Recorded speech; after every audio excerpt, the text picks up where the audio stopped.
Good morning, everyone. It's Sandi Laing here from Laing Travel, and I have a very special Explore the World live interview with Jared Gelfand from Scenic Cruises. Thank you so much, Jared, for joining me this morning. Well, thank you so much for having me, Sandi. It's nice to actually see you on a virtual level, even if it's only virtual for now. It's great to see faces. Anyway, what would we do without technology? Oh, I don't know. I don't know. That's a good question. So I wonder if you could just give us a quick bio about you and your company. Yeah, fantastic. So I'm the business development manager for Scenic Luxury Cruises and Tours, and also Emerald Cruises.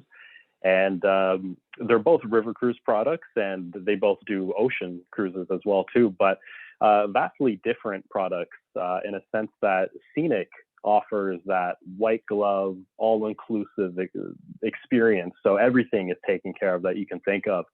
To more so, that's kind of everything more so with Scenic. But yeah, that's a luxury experience. While Emerald is a deluxe style river cruising, while it's still very, very inclusive, inclusions every day and complimentary beer, wine, and soft drinks with lunch and dinner and transfers, gratuities, all of that. But Scenic offers butler service, all the drinks included. Emerald doesn't quite have all of those inclusions. While they're available for purchase, Scenic just has everything built in, while Emerald, there's a little more flexibility as far as what's included and what's not. But right. Yeah, both incredible products. Excellent. I am super excited that will actually be sailing with Emerald in September of 22. It'll be my first river cruise, and we're doing a side excursion to Obramagao, and I honestly cannot wait. I'm so excited. What suite did you book yourself in, Sandi? Gosh, I can't even remember. It was middle of the road. It was it was so long ago that I booked this.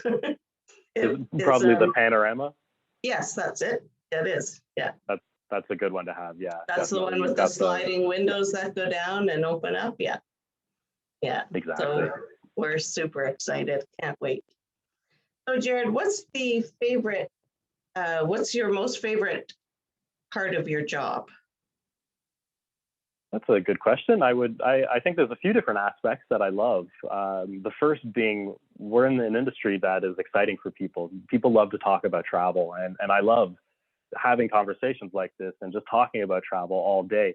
So that's definitely something I love. You know, we're not talking insurance or something like that. Travel's a fun industry. So I do really like that. And the second thing I really love is, so I'm going on, this is over 8 years I've been in the industry now. And I've been very fortunate and privileged to travel to approximately 50 countries and 5 different continents. So having the ability to travel as well and see places that I'm not sure I ever would have saw had I not been in this industry. So that's also a huge, yeah, I love that. Yeah. What do you love? What do you love about the industry? The same thing? Oh, absolutely. Yeah. I'm super excited about all the corners of the world. So and it's so fun just to research and learn about these places. And then when you actually go and experience it, it's just amazing. A super experience. So how do you see travel rebounding over the next couple of months and the next year? Yeah, we are, I think, optimistic for the future. There's been a lot of things to get excited for. Obviously, the vaccine rollout in Canada has amped up, and a lot of people are at least they've got their first dose, second to come. And good news is we've resumed travel for July exclusively for our UK passengers at this point, but our American guests will soon follow, and Canada and Australia will soon be after that. So I think that we're definitely on the right track. It's great that we're going to have some sailings going on this summer. And as far as Canadians go, I think we're right around the corner from coming back in the next few months for restrictions being lifted and travel getting back to some normalcy, if we can even call it that. But we're getting there. Right. Excellent. And what changes has Scenic and Emerald made due to COVID? Well, yeah, I mean, both Scenic and Emerald, there's going to be changes as far as, check-ins, check-outs, contact-free. doing some pre-screening and health and safety conversations, and implementing more sanitization stations, and cleaning efforts are going to be doubled. So I mean, the health and safety measures have definitely been at the forefront of our minds. And I could spend probably 30 minutes just talking about each little thing that we're doing, but we are working very closely with all the Cruise Lines International Association, the international government, to make sure that everything is compliant and everything is going to be exceeding health and safety standards for not only our guests, but also our staff as well too. So there's a lot of different things. If people want to learn a little bit more in detail, they could go to the website under Cruise with Confidence, and they'll see all those measures that we're implementing. So the health and safety is definitely the biggest thing moving forward. Right. Excellent. Thank you. And what is the one thing that your company is known for? If there is one thing. Well, yeah, I mean, Scenic is certainly known for being that luxury all-inclusive experience. And the term all-inclusive gets thrown around loosely a little bit today, and some people don't really grasp exactly what that is. Mm-hmm. So when you're booking with Scenic, you can really rest assured that everything, again, is really taken care of for you. And that's, I think, the main difference for Scenic is having this all-inclusivity and great experience as well. Emerald, I think it's similar. Emerald is more known for the value that's associated with it, because it isn't all-inclusive, but when you look at what is included, it's incredible. So that's one of the differentiators for Emerald Cruises, is just having so much value built in, but right. not being that all-inclusive service that Scenic offers. Yeah. Right. Okay. And what is one of your earliest travel memories? So when we were kids, I grew up in Ottawa, and so I have a sister. Oh, nice. I think actually I knew that. I think we've talked about that before. We yeah. did. But I grew up in the Orleans side of the city. And where did you? I was Nepean.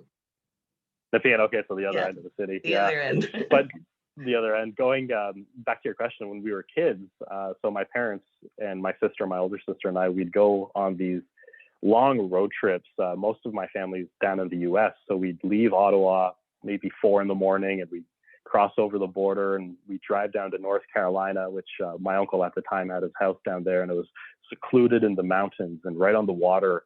And we would go and we'd spend a couple of weeks there, and it was just so much fun being in nature. And we'd go jet skiing and water skiing and tubing and barbecues, and it was just so much fun. And then after that, we'd continue down to Florida, which is where my grandparents were, or are still there. Yeah, so we'd go. It'd be 2 days driving to North Carolina. We'd spend a few weeks there, then another couple of days heading down to Florida. We'd spend a few weeks down to Florida. And we did that a few times growing up in the summers, and it was a lot of fun. Those are great memories. Good old road trips. Hey, throw everybody in the car and hope everybody all the kids don't kill themselves, each other. What my sister and I used to do, if you could believe it, we had maybe a 10-inch screen television with a VHS built into it. We'd plug it into the car so we could watch movies as we were driving, and we made a little makeshift table that we propped the television on, and perfect. That kept us good. Excellent. And what is one country that you have not visited yet, but you'd love to? I really would love to see Iceland. I haven't been there, and that I've heard a lot of good things. Of course, it's one of the more popular destinations as of in recent years. But that's something, the history, the natural beauty, the scenery there, that would be the top of my list. Ireland is also right up there too. And I know sorry, go ahead. No, go ahead. Well, I was just going to say, it's the US. I've been all over the US, but I haven't been to Hawaii, and I would really love to go to Hawaii one day. That's just a must do. Absolutely must do. That was our favorite family vacation ever. Where did you go? We did the 7-night NCL, Norwegian Cruise Line trip. So we went to all of the islands, and it was incredible. We went up the top of Haleakala and watched the sunrise above the clouds, rented a candy apple red Mustang convertible and drove down the coast in Maui, and just did amazing things. Went parasailing with my daughter, looked down and we saw whales below us. It's just unbelievable trip. You have to do that. You absolutely have to go to Hawaii. And actually, Well, Explore the World Live's presentation this month, the last Wednesday of this month, is on Iceland. Oh, cool.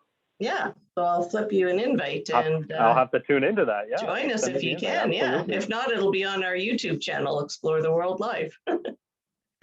Perfect. I'll definitely Yeah, look forward and to that. actually, one of my best trips was with Scenic Tours 100 years ago. It was 20, how many years ago? 21 years ago, with Scenic Tours in Australia. And I Oh, was yes.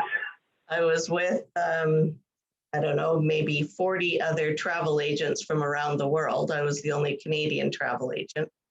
And yeah, Scenic Holding it was down for great. Canada. And I still have the Scenic Tours hat somewhere. I'll have to dig that out. Oh, you should find that. Send me a picture if you do. Yeah, I will find it. I did see it recently, fairly recently. So I will dig it out and send it to you. It's retro by now, right? Dust it off and bring it back in style. Exactly. Well, thank you very much, Jared, for joining me today. I really, really appreciate it. And it was great to see you. Great to chat. And we'll definitely be in touch. Awesome. Thank you so much, Sandi. Have a wonderful day. You too. Thanks a lot. Bye. Bye for now.